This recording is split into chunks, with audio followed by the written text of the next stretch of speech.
Welcome to ஐஸ்வர்யம் academy. இந்த video நம்ம எதை பற்றி பார்க்க போகிறோம் அப்படின்னு கேட்டிங்க அப்படின்னா பார்ட் 1 நம்ம வந்து பார்த்திங்கன்னா union and it's territory. So வந்து பார்த்திங்க அப்படின்னா ஒன்றியமும் அதன் ஆட்சி பகுதியும் அப்படின்ற டாப்பிக்கை பற்றி தான் நம்ம வந்து பார்க்க போகிறோம். ஸோ லாஸ்ட் வீடியோவில் நம்ம எதை பற்றி பார்த்துருவோம் அப்படின்னு கேட்டிங்க அப்படின்னா ஸோ 12 ஷெட்யூல் அண்டு நம்ம வந்து பார்த்திங்க அப்படின்னா 22 parts and parts name and articles என்னென்ன அப்படின்றத வந்து பார்த்துருப்போம். சரிங்களா? ஸோ அதனுடைய கண்டினியூட்டி தான் இப்போ நம்ம வந்து பார்க்கக்கூடியது. ஸோ பார்ட் 1 நமக்கு வந்து பார்த்திங்க அப்படின்னா யூனியன் அண்ட் இட்ஸ் டெரிட்டரி அப்படின்றது. ஸோ ஒன்றியமும் அதன் ஆட்சி பகுதியும். ஒன்றியம்னா என்ன? ஸோ நமக்கு வந்து பார்த்திங்கன்னா யூனியன் அப்படின்றது என்னன்னு கேட்டிங்கன்னா நம்ம வந்து ஸ்டேட் எல்லாம் ஒன்று சேர்ந்தது தான். இதை நம்ம வந்து என்னன்னு சொல்லலாம், ஃபெடரேஷன் சொல்லலாம். ஸோ ஃபெடரேஷன் அப்படின்றது என்னென்னா கூட்டாட்சி இல்லையா? ஸோ நம்ம வந்து எப்படின்னு சொல்லலாம் இதுன்னு கேட்டிங்க அப்படின்னா ஸோ ஃபெடரேஷன் அப்படின்னு சொல்லலாம். சரிங்களா? ஃபெடரேஷன் அப்படின்னா என்னது? கூட்டாட்சி. ஆனால் நமக்கு வந்து டாக்டர் B.R. அம்பேத்கர் அவர்கள் எங்கேயுமே வந்து இந்த ஃபெடஸ் அப்படின்ற லத்தீன் மொழி சொல்லேருந்து வந்தது தான் இது. ஸோ வந்து பார்த்திங்க அப்படின்னா கூட்டாட்சின்ற வேர்டை வந்து அவர் எங்கேயுமே நம்ம கான்ஸ்டியூஷனில் அவர் வந்து பார்த்திங்க அப்படின்னா பயன்படுத்தலை. ஆனால் அதுக்கு பதிலாக யூனியன்ற வார்த்தையை பயன்படுத்தியிருக்காரு. சரிங்களா? ஸோ அப்போ நம்ம இந்தியாவில் இன்றைக்கி வந்து 28 ஸ்டேட்டு 8 யூனியன் பிரதேசம் இருக்குது இல்லையா? ஸோ அப்போ நமக்கு வந்து பார்த்திங்க அப்படின்னா 28 ஸ்டேட்ஸு, ஸோ வந்து பார்த்திங்க அப்படின்னா 8 யூனியன் பிரதேசம்ஸ் வந்து இருக்குது, 8 யூனியன் டெரிட்டரிஸ் வந்து இருக்குது. ஸோ அப்போ நம்ம வந்து பார்த்திங்க அப்படின்னா இந்த 28 மாநிலங்களும் 8 யூனியன் பிரதேசம் சேர்ந்தது தான் நம்ம வந்து பார்த்திங்கன்னா என்ன சொல்கிறோம் அப்படின்னா ஒன்றியம் அப்படின்னு நம்ம வந்து சொல்கிறோம். இப்போ மாநிலங்கள் எல்லாம் ஒன்று சேர்ந்தது தான் என்னன்னு கேட்டிங்க அப்படின்னா கூட்டாட்சி அப்படின்றது. சரிங்களா? ஸோ அதுதான் நம்ம வந்து இதில் வந்து பார்க்குறோம். ஸோ ஆர்டிகல் இதில் 1 to 4 வரைக்கும் நமக்கு வரும். ஸோ ஆர்டிகல் நமக்கு வந்து பார்த்திங்க அப்படின்னா 1 to 4. ஸோ வந்து பார்த்திங்க அப்படின்னா இங்கே பார்த்தீங்கன்னா உங்களுக்கு தெரியும் ஃபெடஸ் அப்படின்ற லத்தீன் வேர்ட்லேருந்து வந்தது தான் அந்த கூட்டாட்சி. ஸோ அவர் அம்பேத்கர் அவர்கள் அந்த ஃபெடரேஷனுக்கு பதிலாக யூனியன்ற வார்த்தை தான் வந்து பயன்படுத்தியிருக்கார் அப்படின்றது. சரிங்களா? ஸோ இன்றைக்கி நம்ம வந்து 28 ஸ்டேட்டு 8 யூனியன் பிரதேசம் அப்படின்ட்டு வந்து பார்க்குறோம். நமக்கு வந்து பார்த்திங்க அப்படின்னா இதில் 2014 மொத்தம் 29 ஸ்டேட்டாக இருந்தது. 2019 தான் ஜம்மு காஷ்மீர் அப்படின்றது நமக்கு என்ன பண்ணுறாங்க, ஆமாம் ஸ்டேட்ஸ்லேருந்து என்னவா ஆயிடுச்சு அப்படின்னா யூனியன் டெரிட்டரி அப்படின்றத கொண்டு வந்துட்டாங்க. சரிங்களா? ஸோ அப்போ 29 ஸ்டேட்லேருந்து நமக்கு 2014 வந்து பார்த்திங்கன்னா ஆந்திர பிரதேசிலேருந்து தெலுங்கானா பிரிக்கப்பட்டு 29வது மாநிலமாக கொண்டு வரப்படுது 2014 ஜூன் மாதம். அப்புறம் 2019 தற்போது இருக்கக்கூடிய ஜம்மு காஷ்மீர் அப்படின்றது யூனியன் பிரதேசம். முன்னாடி வந்து மாநிலமாக தான் இருந்தது. இதை கூட நம்ம வந்து பார்த்திங்க அப்படின்னா ஃபினான்ஷியல் கமிஷன் கூட நமக்கு வந்து பார்த்திங்க அப்படின்னா அந்த 15th ஃபினான்ஷியல் கமிஷனில் கூட நமக்கு வந்து ஜம்மு காஷ்மீருக்கு முன்னாடி ஸ்டேட்டாக இருக்கிறப்ப கான்ட்ரிபியூஷன் ஆஃப் த ஸ்டேட் வந்து 42%. ஆனால் 15th ஃபினான்ஸ் கமிஷனில் நமக்கு வந்து பார்த்திங்க அப்படின்னா ஸ்டேட்டோட கான்ட்ரிபியூஷனுடைய பர்சன்டேஜ் எவ்வளோன்னு பார்த்தீங்கன்னா 41. தட் இஸ் த ரீசன் வந்து பார்த்திங்கன்னா ஜம்மு காஷ்மீர் அப்படின்றது ஸ்டேட்லேருந்து யூனியன் பிரதேசம் ஆகிடுச்சு. ஸோ அப்போ என்ன அப்படின்னா அதுக்காக கொடுக்கக்கூடிய ஒரு ஸ்டேட்டுக்குன்னு என்ன ஃபண்ட் அலோகேட் ஆகுதோ அப்போ யூனியன் பிரதேசம்னு என்ன ஃபண்ட் அலோகேட் ஆகுதோ அதுதான் வந்து ப்ரொவைட் பண்ணுவாங்க. யார் அப்படின்னா பை த ஃபினான்ஸ் கமிஷன். சரி, ஓகே ரைட். அதுதான் நம்ம வந்து பார்க்குறோம். Okay right. ஸோ அடுத்து நமக்கு வந்து பார்த்திங்க அப்படின்னா இதில் ஆர்டிகல் 1 அதை தாங்க நமக்கு வந்து சொல்லுது. சரிங்களா? ஆர்டிகல் 1. இன்னொன்று இந்தியாவை நம்ம வந்து பாரத் அப்படின்றது வந்து சொல்கிறோம். பாரத் அப்படின்றதும் நம்ம வந்து சொல்லப்பட்டிருக்கிறது. அதான் யூனியன் ஆஃப் ஸ்டேட்ஸ். சரிங்களா? இந்தியாவை நம்ம வந்து பாரத் அப்படின்னு நம்ம சொல்கிறோம் இல்லைங்களா? ஸோ அதுதான் ஆர்டிகல் 1 வந்து நமக்கு சொல்லியிருக்காங்க, யூனியன் ஆஃப் ஸ்டேட்ஸ். சரிங்களா?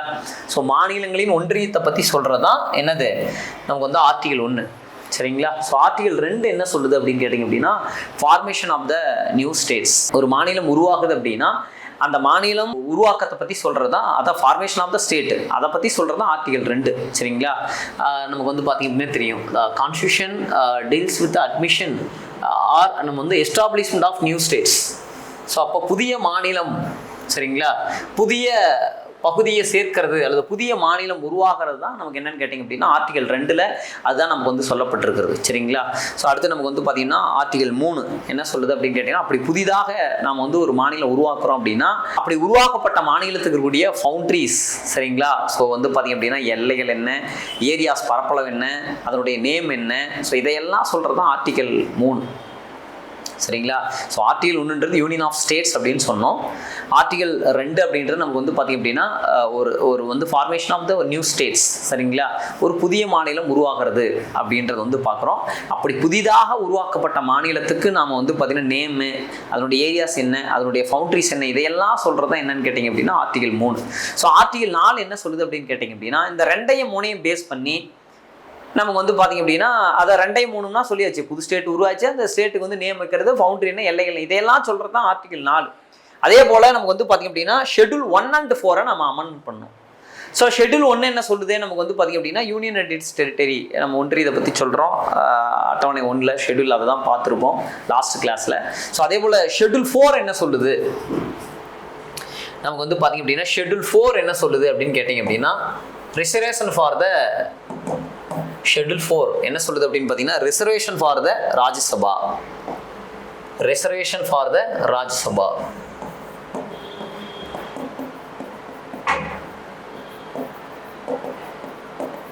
Reservation for the Rajya Sabha. ராஜ்யசபாவுக்கான இடஒதுக்கீடு பெற்று சொல்வது தான் நமக்கு என்னன்னு கேட்டிங்க அப்படின்னா ஸோ ஆர்டிகிள் வந்து 4. ஸோ இது 2 3 தான் நமக்கு வந்து சொல்லியிருக்காங்க. ஸோ இதுதான் நமக்கு வந்து பார்த்திங்க அப்படின்னா 4. ஸோ நமக்கு வந்து பார்க்குறோம் இல்லையா ஆர்டிகிள் 4 2 3 த ப்ரொவைட் த நம்ம வந்து பார்த்திங்க அப்படின்னா அமெண்ட்மெண்ட் ஆஃப் த எதுன்னு கேட்டிங்கன்னா ஷெட்யூல் த 1 and 4 சரிங்களா. ஸோ அப்போ நமக்கு வந்து இதை தான் சொல்லியிருக்காங்க. ஸோ 2 3 பின்பற்றி சட்டங்கள் இயற்றும் போது அட்டவணை 1 4 திருத்தம் செய்வதை பற்றி சொல்லியிருக்காங்க. ஸோ ராஜ்யசபாவுக்கு தமிழ்நாட்டில் எத்தனை சீட்டு அப்படின்னு கேட்டிங்கன்னா 18 சீட்டுங்க சரிங்களா. ஸோ இந்தியாவிலேயே அதிகமாக இருக்கிறது எதுன்னு பார்த்தீங்கன்னா யூபி தான். யூபிக்கு வந்து 31 சீட்டு சரிங்களா ராஜ்யசபா அப்படின்றது. ஸோ இடையில நமக்கு வந்து 2A அப்படின்றது ஆர்டிகல் 2A என்னன்னு கேட்டிங்க அப்படின்னா சிக்கிம். ஸோ நமக்கு வந்து பார்த்திங்க அப்படின்னா அசோசியேட்ஸ் ஸ்டேட் அப்படி இணைய மாநில அந்தஸ்து அப்படின்னு வந்து கொடுத்துருப்பாங்க. எப்போ 1974 35வது கான்ஸ்டியூஷனல் ஆக்ட். பிறகு மக்களுடைய ஒப்பீனியன்லாம் சஜஷன்லாம் கேட்ட பிறகு தான் அந்த 1975 த 36th கான்ஸ்டியூஷனல் ஆக்டின் படி நமக்கு வந்து பார்த்திங்க அப்படின்னா சிக்கிம் அப்படின்றது the formation of the 22 states in India 22வது மாநிலமாக நமக்கு வந்து உருவானது தான் சிக்கிம் சரிங்களா. Okay right. ஸோ அதான் நம்ம வந்து பார்க்குறோம். அதுதான் நமக்கு வந்து 2A அப்படின்றது. தற்போது வந்து 2A அப்படின்றது நமக்கு வந்து பார்த்தீங்கன்னா ரிமூவ் பண்ணியாச்சு. ஸோ அதுதான் சொல்லியிருக்காங்க நமக்கு. Okay right. ஸோ இதுதான் நம்ம வந்து பார்க்குறோம் சரிங்களா. ஸோ ஆர்டிகல் 1 to 4 அப்படின்றது நமக்கு வந்து பார்த்திங்க அப்படின்னா இதுதான் part 1 the union and it's territory அப்படின்றத வந்து பார்க்குறோம் சரிங்களா. Okay right. ஸோ அடுத்து நமக்கு வந்து பார்த்திங்கன்னா integration of the princely states அப்படின்றது வந்து இருக்குது. நமக்கு வந்து பார்த்திங்கன்னா சுதேச அரசுகள் நமக்கு வந்து 565 இருந்துச்சு.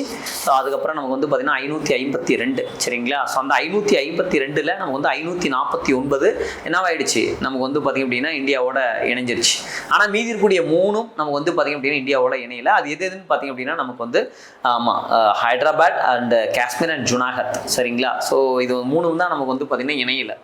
ஸோ வந்து பார்த்திங்கன்னா இதை இணைச்ச பெருமை யாரை சாருன்னு கேட்டிங்க அப்படின்னு கேட்டிங்கன்னா சர்தார் வல்லபாய் பட்டேல். ஸோ இந்தியாவுடைய நமக்கு வந்து first prime minister in India, துணை பிரதமராக இருந்தார். மினிஸ்ட்ரி ஆஃப் நமக்கு வந்து பார்த்திங்க அப்படின்னா ஹோம் அஃபேர்ஸாக இருந்தார், உள்துறை அமைச்சராக இருந்தார். ஸோ நமக்கு வந்து பார்த்திங்கன்னா அவருடைய பிறந்தநாள் கூட நம்ம வந்து யூனிட்டி ஆஃப் டே அப்படின்னு வந்து சொல்கிறோம். எப்போன்னா அக்டோபர் 31 சரிங்களா. இப்போ ரீசெண்டாக கூட நமக்கு வந்து பார்த்திங்கன்னா 2025 அவருடைய 150வது பிறந்தநாளை கூட நமக்கு வந்து பார்த்திங்கன்னா என்னவா அறிவிச்சிருப்பாங்க அப்படின்னா ஸோ வந்து ராஷ்ட்ரிய ஏக்தா திவாஸ் அப்படின்ற அறிவிச்சிருப்பாங்க. எப்போ 2025 அவருடைய 150வது பிறந்தநாள் அப்போ. ஸோ நேஷனல் யூனிட்டி டே அப்படின்றது சர்தார் வல்லபாய் பட்டேலுடைய பிறந்தநாள் தான் நம்ம வந்து தேசிய ஒற்றுமை தினம் அப்படின்றது சொல்கிறாங்க சரிங்களா. Okay right. அப்போ நமக்கு வந்து பார்த்திங்க அப்படின்னா டெப்டி பிரைம் மினிஸ்டர் அதுதான். அதே போல் மினிஸ்ட்ரி ஆஃப் ஹோம் அஃபேர்ஸ் இதெல்லாம் பார்த்தோம் இல்லையா. Okay right. ஸோ நமக்கு வந்து பார்த்திங்க அப்படின்னா இப்போ இந்தியாவில் சுதேச அரசுகள் எண்ணிக்கை எவ்வளோ 565 கிளியர். ஸோ ஏப்ரல் 1947 நமக்கு வந்து பார்த்திங்க அப்படின்னா அப்போ ப்ராசஸ் ஆஃப் இன்டகிரேஷன் அப்படின்றது வந்து ஸ்டார்ட் பண்ணுறாங்க. நமக்கு வந்து பார்த்திங்க அப்படின்னா அப்போ சுதேச அரசுகள் வந்து இணைக்கிறாங்க. இதில் நமக்கு வந்து பார்த்திங்கன்னா 552 அதில் ஜாயின்ட் இன் 549 அதுதான் முன்னாடியே நான் சொன்னேன். ஸோ ஹைதராபாத் வந்து எப்போ இணைக்கிறாங்கன்னா 1948. ஸோ நமக்கு வந்து பார்த்திங்க அப்படின்னா அப்போ போலோ ஆப்ரேஷன் நம்ம வந்து போலீஸ் ஆக்ஷன் அப்படின்றத தொடங்குறாங்க. அந்த இதை தொடங்கி தான் அதான் ஆப்ரேஷன் போலோ கரெக்டு தான் சரிங்களா. ஸோ போலோ ஆப்ரேஷன் அப்படின்றது தொடங்கி ஸோ வந்து பார்த்திங்க அப்படின்னா அப்போ நிசாம் வந்து பீப்புள் எல்லாமே இந்தியாவோட கனெக்ட் பண்ணணும்னு சொல்லியிருந்திருப்பாங்க ஹைதராபாத்தை. பட் ஆனால் அந்த நிசாம் வந்து என்ன பண்ணுவார்னா அகேன்ஸ்டாக இருப்பார். ஸோ நமக்கு வந்து ஆப்ரேஷன் போலோ அப்படின்ற நடவடிக்கையின் மூலியமாக நமக்கு என்ன பண்ணுறாங்க அப்படின்னா ஹைதராபாத்தை 1948 இந்தியாவோட இணைக்கிறாங்க, மெர்ஜ் பண்ணுறாங்க. ஸோ அடுத்து வந்து பார்த்திங்கன்னா ஜுனாகத் சேம் நமக்கு வந்து பார்த்திங்கன்னா 1948 இது. ஸோ வந்து இங்கே என்ன ஆகுது அப்படின்னு கேட்டிங்க அப்படின்னா மக்கள் எல்லாம் வாக்கெடுப்பின் மூலியமாக நமக்கு வந்து இணைக்கிறாங்க. ஸோ அப்போ நவாப் தான் இருந்தார். மக்கள் வாக்கெடுப்பின் மூலியமாக தான் ஜுனாகத்தை வந்து இணைக்கிறாங்க. அடுத்து காஷ்மீர் வந்து பார்த்திங்க அப்படின்னா அங்கே இருக்கக்கூடிய அரசர் வந்து பார்த்திங்கன்னா இந்துவாக இருந்திருப்பார் சரிங்களா. மகாராஜா ஹரிசிங் அப்படின்றவர் மகாராஜா ஹரிசிங். ஸோ அவரை வந்து எப்படியாவது காஷ்மீர் இந்தியாவோட இணைக்கணும். ஆனால் மக்கள் அங்கே இருக்கக்கூடிய எல்லாம் வந்து பார்த்திங்கன்னா முஸ்லீம்ஸாக இருப்பாங்க. ஸோ அப்போ காஷ்மீரை இணைப்பதற்கான நடவடிக்கையும் எடுத்திருக்காங்க. ஸோ இதுதான் நமக்கு வந்து அப்போ 552 இருக்கக்கூடிய நமக்கு வந்து பார்த்திங்க அப்படின்னா அந்த பகுதிகளை சுதேச அரசுகளை நமக்கு வந்து பார்த்திங்கன்னா 549 இந்தியாவோட இணைஞ்சிருது. அதில் 3 இருக்கக்கூடிய நமக்கு வந்து ஹைதராபாத், இந்த 1948 இந்த ஆப்ரேஷன் போலோ, அண்டு நமக்கு வந்து பார்த்திங்க அப்படின்னா சேம் ஜுனாகர், அண்டு நமக்கு வந்து பார்த்திங்கன்னா காஷ்மீர். ஸோ இதை 3ஐயும் வந்து பார்த்திங்க அப்படின்னா இணைக்கிறாங்க. ஆஃப்டர் தட் இணைக்கிறாங்க. ஸோ அப்போ 549 அப் டூ +3 அப்படின்னா 552 வரும். சரிங்களா? Okay, right. ஸோ அடுத்து நமக்கு வந்து பார்த்திங்க அப்படின்னா இந்த 1950 constitution of classified in the 4 states அப்படின்னு சொல்கிறாங்க. 1950 நம்ம வந்து பார்த்திங்கன்னா ஜனவரி 26 தான் கான்ஸ்டியூஷன் நமக்கு வந்து அதாவது அரசியலமைப்பை வந்து நடைமுறைக்கு கொண்டு வரும். நவம்பர் 26 கூட நம்ம வந்து கான்ஸ்டியூஷன் டேன்னு சொல்லுவோம் இல்லையா? ஸோ அதில் நமக்கு வந்து பார்த்திங்க அப்படின்னா இதை கிளாஸிஃபை பண்ணுறாங்க. Part A, part B and part C and part D அப்படின்றது. ஸோ பார்ட் ஏ அப்படின்றது என்னன்னு கேட்டிங்கன்னா நமக்கு வந்து பிரிட்டிஷனுடைய ப்ரோவின்ஸ்னு சொல்லுவாங்க. பிரிட்டிஷ் மாகாணம் அப்படின்றது தான் பார்ட் ஏ. ஸோ நமக்கு வந்து பார்த்திங்க அப்படின்னா லாஸ்ட் டைம் அதுக்கு முன்னாடி நடந்த குரூப் 4 எக்ஸாமினேஷனில் கூட இதை கேட்டிருக்காங்க. ஸோ பிரிட்டிஷ் ப்ரோவினன்ஸ் அப்படின்றது பிரிட்டிஷ் மாகாணம். பார்ட் பி அப்படின்றது நமக்கு வந்து பார்த்திங்க அப்படின்னா பிரின்ஸ்லி ஸ்டேட்ஸ்ன்னு சொல்லுவாங்க. மன்னராட்சி பகுதி, பிரின்ஸ்லி ஸ்டேட்ஸ் அப்படின்றது part B. So part C அப்படின்றது நமக்கு வந்து பார்த்திங்க அப்படின்னா smaller and chief commissioner provinces. So சிறிய மற்றும் தலைமை ஆணையருடைய மாகாணங்கள் அப்படின்றது பார்ட் சி. ஸோ பின்னாடி இதே பார்ட் சி தான் நமக்கு வந்து எப்போ ரிமூவ் பண்ணிடுறாங்க இல்லையா? எப்போ 1956 in 7th Constitutional Act படி நீக்கிடுறாங்க. So article 238 clear. So article 238 படி அதை நம்ம வந்து நீக்கிடுறாங்க. ஸோ பார்ட் டின்றது அந்தமான் நிக்கோபார். சரிங்களா? ஸோ அப்போ நமக்கு வந்து 1952 நமக்கு வந்து பார்த்திங்க அப்படின்னா இதை கிளாஸிஃபை பண்ணுறாங்க. Part A, part B, part C, part D அப்படின்ட்டு. ஸோ பார்ட் ஏ அப்படின்றது நமக்கு வந்து பிரிட்டிஷ் ப்ரோவினன்ஸ். பார்ட் பி அப்படின்றது பிரின்ஸ்லி ஸ்டேட்ஸ். அதாவது வந்து பார்த்திங்க அப்படின்னா பிரின்ஸ்லி ஸ்டேட்ஸ் அப்படின்றது மன்னராட்சி மாகாணம் பற்றின்னு சொல்லுவோம். பார்ட் சி அப்படின்றது நமக்கு வந்து பார்த்திங்க அப்படின்னா அதாவது வந்து பார்த்திங்கன்னா சிறிய மற்றும் தலைமை ஆணையர் மாகாணங்கள், smaller and chief commissioners. So வந்து பார்த்திங்க அப்படின்னா ப்ரோவினன்ஸ் அப்படின்றது. ஸோ பார்ட் டின்றது நமக்கு வந்து அந்தமான் நிக்கோபார் பற்றி சொல்கிறது தான். அப்போ இது நமக்கு வந்து பார்த்திங்க அப்படின்னா 1956 ஸ்டேட் ரீஆர்கனைசேஷன் ஆக்ட் கொண்டு வருவாங்க இல்லையா? 1956 என்ன கொண்டு வராங்க? State reorganisation act.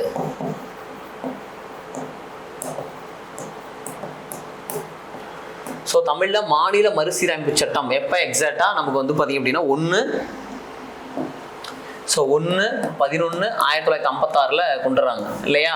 ஸோ நமக்கு வந்து பார்த்திங்கன்னா அப்போ டோட்டலாக நமக்கு வந்து 14 ஸ்டேட்டு அண்ட் 6 வந்து யூனியன் பிரதேசம் அப்படின்றது 1956 எக்ஸாக்டாக பசலலி கமிஷனுடைய இதன் அடிப்படையில் தான் அதை கொண்டு வருவாங்க நவம்பர் 1. ஸோ அதுதான் நம்ம அடுத்து வந்து பார்க்க போகிறோம்.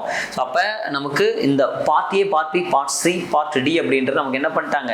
ஸோ வந்து நீக்கப்பட்டு ஸோ அடுத்து வந்து பார்த்திங்க அப்படின்னா அந்த 14 மாநிலங்கள் மற்றும் 6 யூனியன் பிரதேசங்கள் அப்படின்றது வந்து கொண்டு வராங்க. சரிங்களா? Okay, right. நன்றி, வணக்கம்.